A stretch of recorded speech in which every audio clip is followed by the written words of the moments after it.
أعرب رئيس الجمهورية العماد ميشيل عون عن أمله في أن يتمكن لبنان من تجاوز الصعوبات التي يمر بها حاليا، داعيا إلى تضافر جميع الجهود من أجل أن يستعيد لبنان دوره في محيطه والعالم، لافتا إلى أن اللبنانيين الذين عانوا خلال هذه السنة من صعوبات اقتصادية ومالية وصحية يتطلعون إلى المجتمع الدولي ليقف إلى جانبهم ومساعدتهم في إنهاض بلدهم من جديد وإخراجهم من الأزمات التي تراكمت عبر السنين.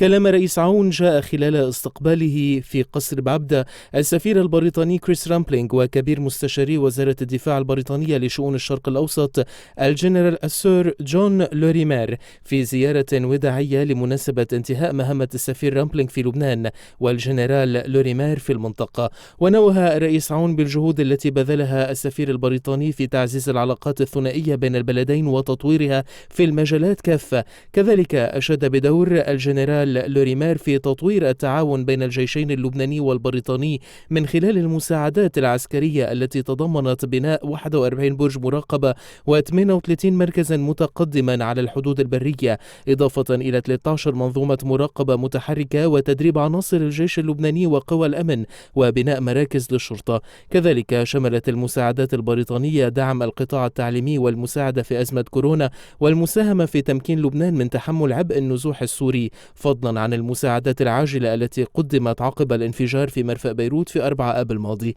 وأكد الرئيس عون أن معركته من أجل الإصلاح مستمرة، والمجتمع الدولي يدعو إلى تحقيق الإصلاحات كشرط أساسي لتقديم المساعدات إلى لبنان للنهوض مجددا اقتصاديا وماليا. بدوره أعلن السفير رامبلينغ عن حزنه الشديد لمغادرته لبنان لأسباب عائلية خاصة، متمنيا للبنان استعادة استقراره وعافيته، وللشعب اللبناني التمكن من تجاوز الصعوبات التي يمر بها الوطن، لافتا إلى أن بريطانيا ستبقى إلى جانب لبنان ومؤسساته لا سيما الأمنية منها، لافتا إلى أنه سيعمل من موقعه الجديد على تطوير العلاقات بين البلدين. من جهته أكد الجنرال البريطاني على أهمية التعاون العسكري بين لبنان وبريطانيا، وقدم خلفه الذي سيتولى مهمته ويزور من حين إلى آخر لبنان للسهر على العلاقات بين الجيشين اللبناني والبريطاني لتحقيق المزيد من الإنجازات العسكرية.